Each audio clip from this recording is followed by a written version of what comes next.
SFIയിൽ നിന്ന് AISFൽ ചേർന്ന വിദ്യാർത്ഥികൾക്ക് SFI നേതാവിന്റെ അസഭ്യവർഷവും ഭീഷണിയും. Punalur SN college SFI unit പ്രസിഡന്റായിരുന്ന വിഷ്ണു മനോഹരനാണ് ഭീഷണി. SFI ജില്ലാ കമ്മിറ്റി അംഗമായ ആരോമലാണ് ഭീഷണിപ്പെടുത്തിയതെന്ന് വിഷ്ണു പറയുന്നു. പുനലൂർ SN കോളേജിലെ SFI യൂണിറ്റ് പ്രസിഡന്റായിരുന്ന വിഷ്ണു മനോഹരൻ SFI ബന്ധം ഉപേക്ഷിച്ച AISFൽ ചേർന്നതിന് പിന്നാലെയാണ് SFI ജില്ലാ കമ്മിറ്റി അംഗത്തിന്റെ ഭീഷണി. കേട്ടാൽ അറയ്ക്കുന്ന ഭാഷയിൽ അസഭ്യം പറയുകയും വീട്ടുകാരുടെ മുന്നിൽ വെച്ച് കൈകാര്യം ചെയ്യുമെന്നുമാണ് ഭീഷണിപ്പെടുത്തൽ.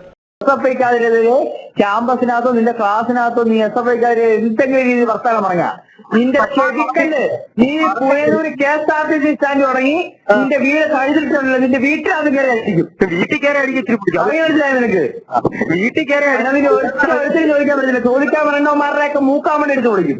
സമ്മതിക്കാം, അവരെ അടിക്കാതെ അവരോ എന്റെ ചോദിക്കാൻ പറ്റില്ല. ആര് ചോദിക്കാൻ പറ്റും? എന്റെ പിള്ളേരുടെ മുമ്പ് വെച്ച് അടിച്ചാൽ നീ ഏതാ? നിന്റെ പിള്ളേരുടെ മുന്നിൽ വെച്ചല്ല, നിന്റെ വീട്ടുകാരുടെ മുന്നിൽ വെച്ച് അടിക്കും. കഴിഞ്ഞ ദിവസം AISFലെ ഏതാനും ചിലർ SFIയിൽ അംഗത്വമെടുത്തു എന്ന പേരിൽ SFI വ്യാപക പ്രചരണം നടത്തിയിരുന്നു. ഇത് AISFനെതിരായ പ്രചരണമാക്കി SFI മാറ്റുകയും ചെയ്തു. ഇതിന് തൊട്ടു പിന്നാലെയാണ് SFI യൂണിറ്റ് അംഗം AISFലേക്ക് പോയത്. ഇതോടെയാണ് പ്രകോപനവുമായി SFI രംഗത്തെത്തിയത്. ജനം, കൊല്ലം.